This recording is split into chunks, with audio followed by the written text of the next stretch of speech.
Praise the Lord. सबको जय मसीह की। धन्यवाद करते हैं परमेश्वर का कि उसने आज का दिन हमें दिखाया, और प्रभु का बहुत बहुत लाखों बार करोड़ों बार धन्यवाद हो, क्योंकि वो हमें अपनी एक एक सांस जो दे रहा है उसके लिए भी उसका शुक्रिया, क्योंकि इस सांसों को हम खरीद नहीं सकते हैं, वो हमें फ्री में दे रहा है। तो उसका बहुत बहुत शुक्रिया और प्रभु का धन्यवाद करते हैं कि उसने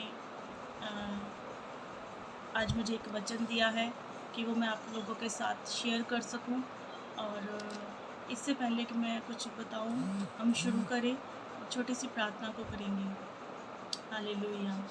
धन्यवाद यीशु, थैंक यू जीसस। प्रभु जी, मैं आपका धन्यवाद करती हूँ प्रभु, आज के कलाम के लिए जो तूने आज मुझे दिया पिता परमेश्वर। और प्रभु जी, पिता परमेश्वर प्रभु मुझे समझाया खुदावन। प्रभु तूने मेरे जीवन में कार्य किया खुदावन। मैं चाहती हूँ प्रभु, जैसे तूने मेरे जीवन में कार्य किया खुदा, औरों के जीवन में भी काम कर खुदावन। हालेलुया।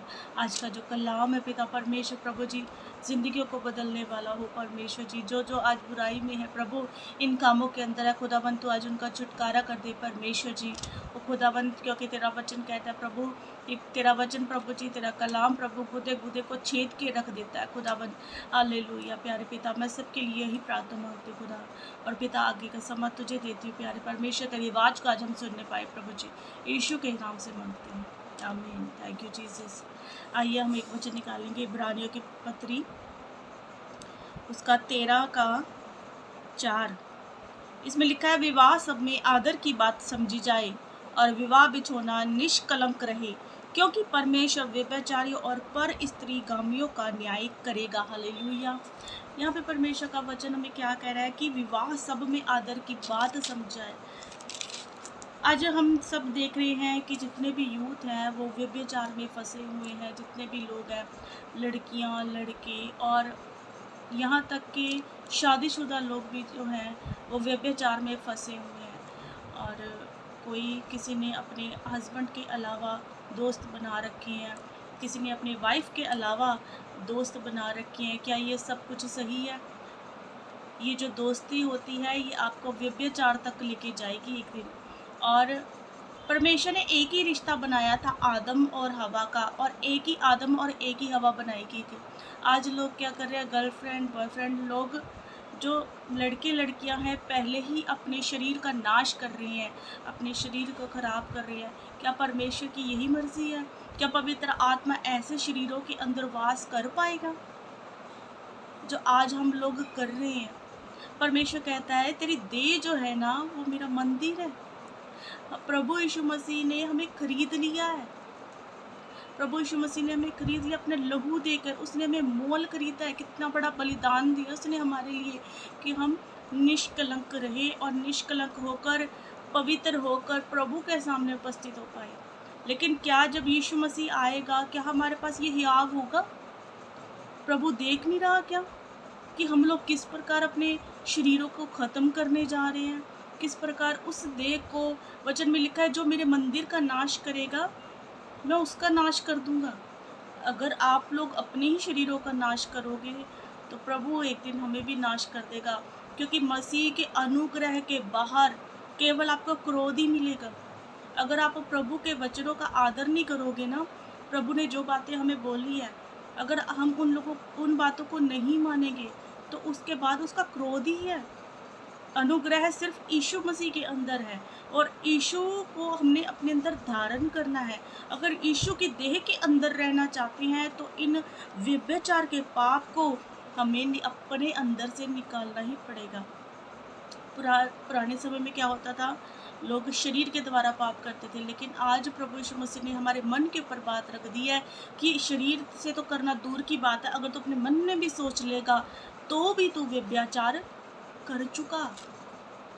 तो आज हमने किसी के बारे में भी अपने ना तो मन में सोचना है, और ना ही हमने कुछ करने का किसी के बारे में सोचना है। और मैं एक चीज़ आपको और बताती हूँ, व्यभिचार ही नहीं, और भी नाना प्रकार की बातें अगर हम अपने मन में सोच लेते हैं ना, तो समझ लो कि हम लोग वो चीज़ कर चुके हैं।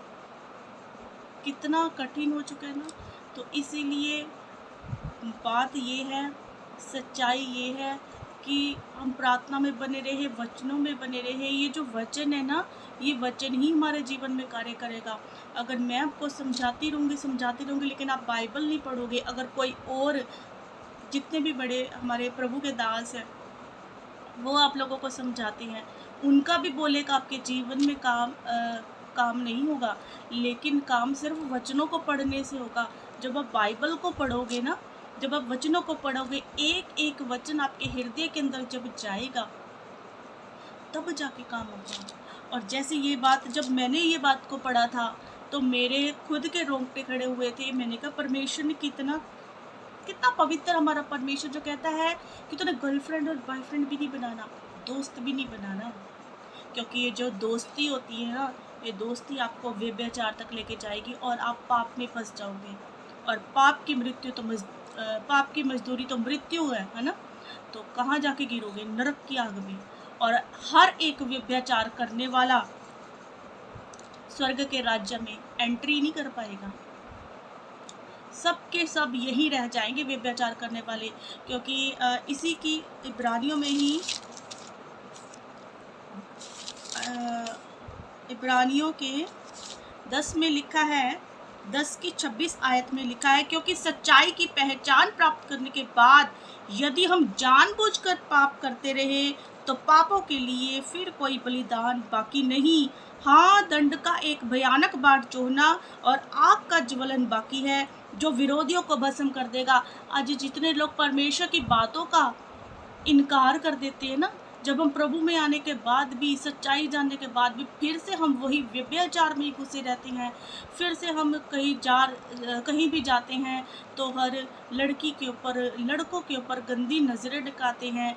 और शादीशुदा लोग भी जो हैं वो भी इन्हीं चीज़ों में आजकल घुसे हुए हैं। अगर हम फिर से वही चीज़ करते हैं ना, तो परमेश्वर ऐसे लोगों को पसंद नहीं करता। परमेश्वर कहता है तेरा एक ही पति और एक ही पत्नी होनी चाहिए। पौलुस तो हमें ये तक कहता है कि तू हो सके, अगर तू रह सकता है तो तू शादी भी ना करवा। लेकिन फिर भी वो कहता है कि व्यभिचार के डर से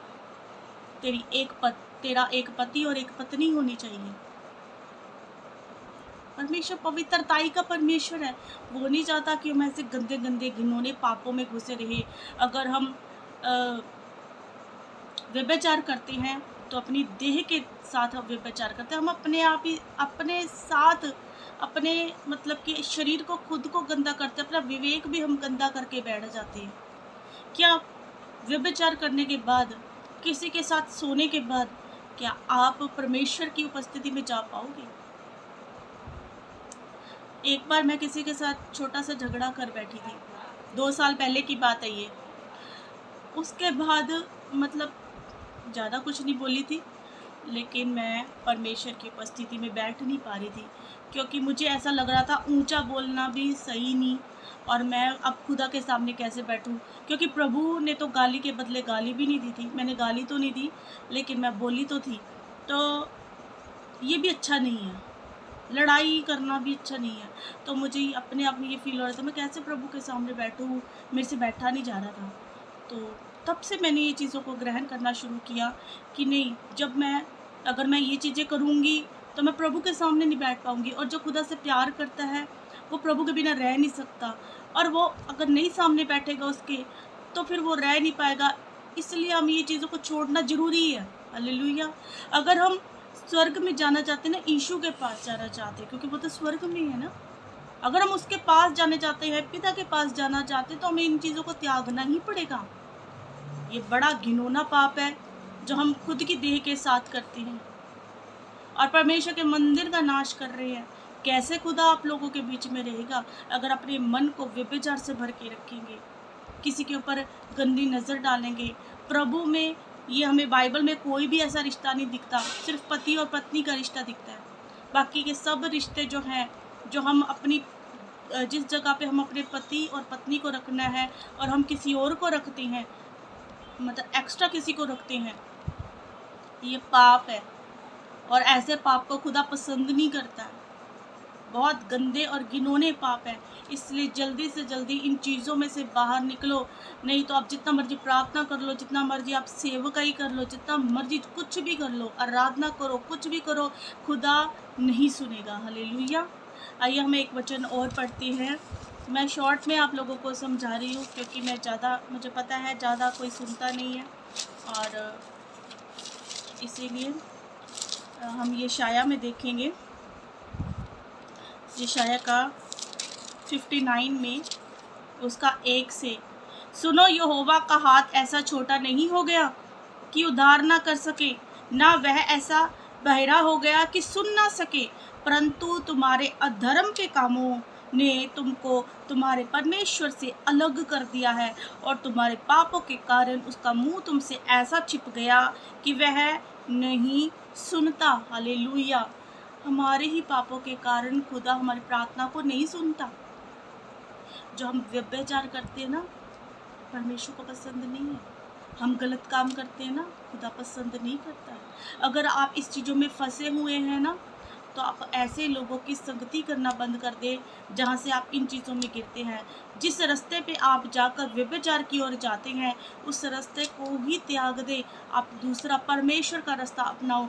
अगर आपके मन के अंदर कुछ गलत देखने को होता है, जैसे कि कुछ लोग गलत वीडियोस देखते हैं, पॉर्न वीडियो देखते हैं, बहुत गंदी गंदी चीज़ें फ़ोन में देखते हैं, तो आप उस समय के अंदर परमेश्वर का वचन पढ़ो, अपने आप को बिजी करो परमेश्वर में, आराधना करने बैठ जाओ, क्योंकि आराधना में छुटकारा है। हालेलुया। अगर आप वचन नहीं पढ़ पा रहे हो तो आप आराधना करनी शुरू कर दो, कुछ ना कुछ करो, किसी परमेश्वर के जन से बात करनी शुरू कर दो उस वक्त के अंदर।